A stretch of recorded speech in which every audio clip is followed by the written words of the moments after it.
Daí, pessoal, mais uma resolução.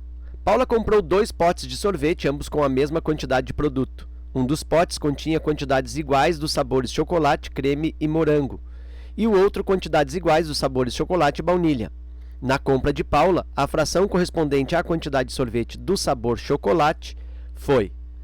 Bom, então a Paula comprou 2 potes de sorvete. Dá para dizer que existe aqui o pote de número 1, e nesse pote havia quantidades de sabores iguais, chocolate, creme e morango. Então vou colocar aqui, ó, chocolate, creme e morango.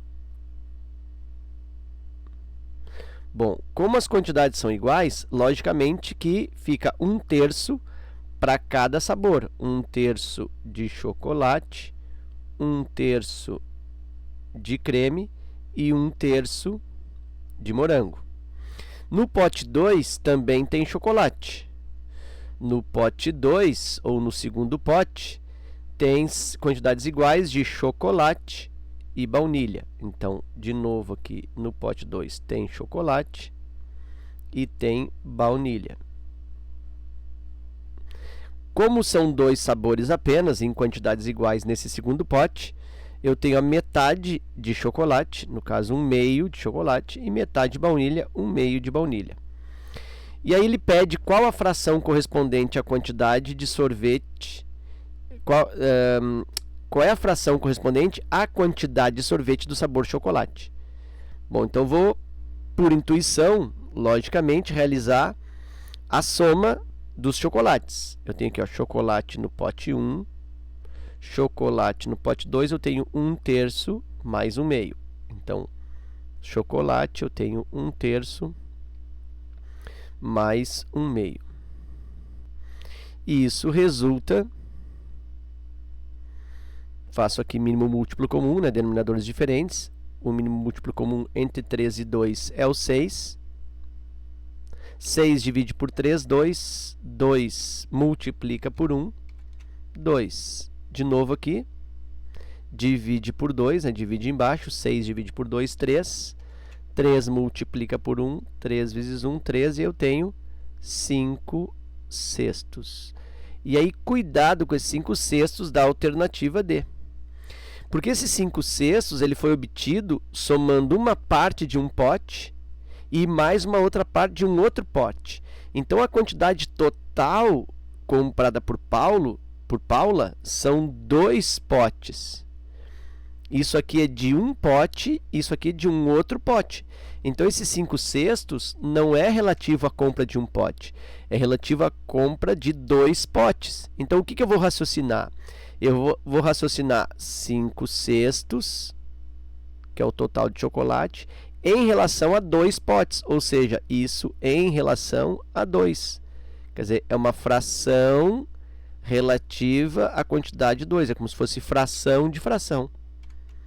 E aí eu faço o quê? Conservo a primeira, multiplico pelo inverso da segunda, que é 2/1, fica 1/2. E aí agora eu multiplico. 5 vezes 1, 5. E 6 vezes 2, 12. E aí eu tenho 5/12. Aí sim, resposta correta, alternativa C. Certo? E aí eu vou te apresentar aqui um outro modelo de resolver a partir de uma noção conceitual de fração, a partir de uma noção quase intuitiva de fração. Para isso eu vou me valer da inserção aqui de 2 figuras que representam cada uma delas os potes. Cada uma delas representa um pote. Então eu vou colocar aqui a figura. Olha só, aqui ó, pote 1, pote 2. Vou colocar aqui nessa posição.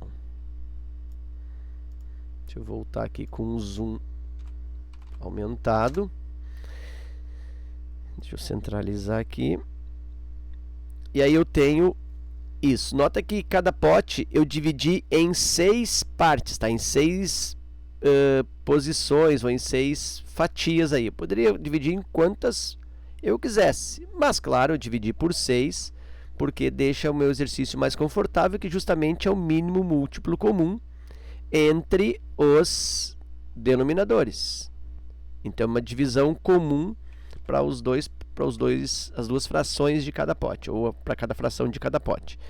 E aí vou pensar o seguinte, no primeiro pote foi 1/3 de chocolate. 1/3, nesses 6 aí, corresponde a essa parte aqui, ó. Aqui eu tenho 1/3, ó. 1/3, outro terço, opa, aqui eu tenho 1/3, outro terço e aqui outro terço. Então, 1/3 aqui é chocolate, olha só, isso aqui é chocolate, isso aqui é chocolate. Aqui seria creme e aqui seria morango. E aqui é o chocolate. No pote número 2, o que está acontecendo? Eu tenho metade chocolate e metade baunilha. Então, metade, ó, é aqui, ó. Metade de 6 é 3, olha só. Metade é chocolate e a outra metade é baunilha. Então, aqui é chocolate e aqui é chocolate. E aí, observa, então, que eu tenho pintado na figura, representando a figura, eu tenho 2 partes aqui, mais 3 partes aqui, eu tenho 5 partes. Então, nota que dos 2 potes, ou seja, do total que Paula comprou, eu tenho 5 partes de 12, já que são 6 em cima e 6 embaixo. 5 de 12. E aí eu consigo também observar a fração correspondente de chocolate na compra total do sorvete, reforçando a alternativa C. Ok? Então era isso, eu espero que essa resolução contribua no teu estudo. Fica meu forte abraço, te agradeço pela visita ao canal e até a próxima.